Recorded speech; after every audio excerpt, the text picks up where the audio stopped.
Hello and welcome to our Modern and Contemporary African Art exhibition at Sotheby's in London.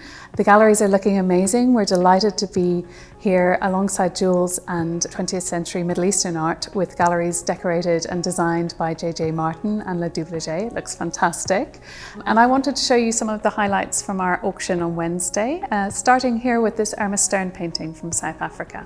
It's called Grape Packer. It was painted in 1959.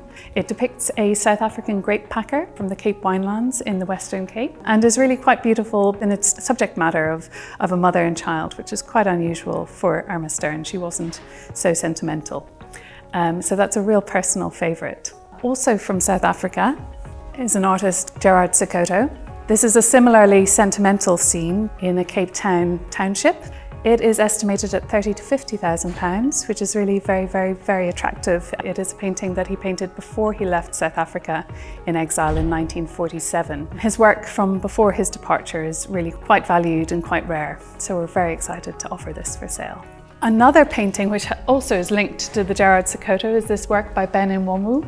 Ben Nwonwu is considered Nigeria's most important artist. He and SEKOTO actually shared a studio space in Paris, which is what links the two artists. This painting is on our front cover and is a really exciting discovery.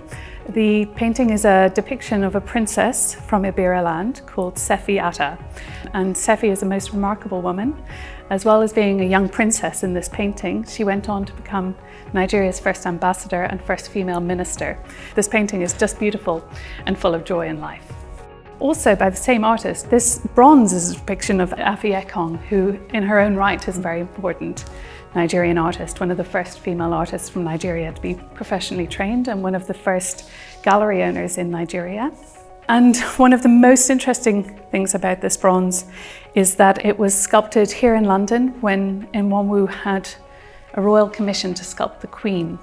He was the first African artist to receive a royal commission. And so the two busts of these two women, Her Majesty Queen Elizabeth II and Princess Afi Ekong, were both conceived and sculpted here in London and are really quite beautiful partner pieces. So I have another sculpture to show to you. This work here is by ANATSUI. ANATSUI is a Ghanaian artist who lives in Nigeria. He is possibly the most famous artist living and working on the African continent today. Wood actually is his primary material and his preferred medium, and we have 4 or 5 pieces by the artist in wood in this sale. This is quite unusual, being a 3D sculpture of a woman, and shows his training and inspiration from the Owing school in Nigeria, where he lives and has been Professor of Fine Art at the University of Nigeria in Nsukka for many decades until his retirement a few years ago. Finally, I wanted to show you this work, this very distinctive work by YINKA SHONIBARE, CBE. YINKA is a British-Nigerian artist.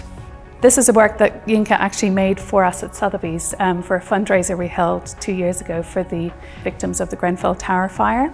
The head has been made of a globe that depicts a scientific equation, actually for crystal meth, and is supposed to give the figure anonymity.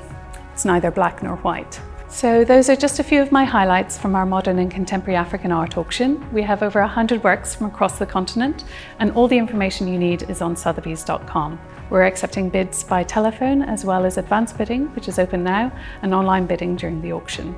Visit SOTHEBY'S.com or telephone or email us for more information.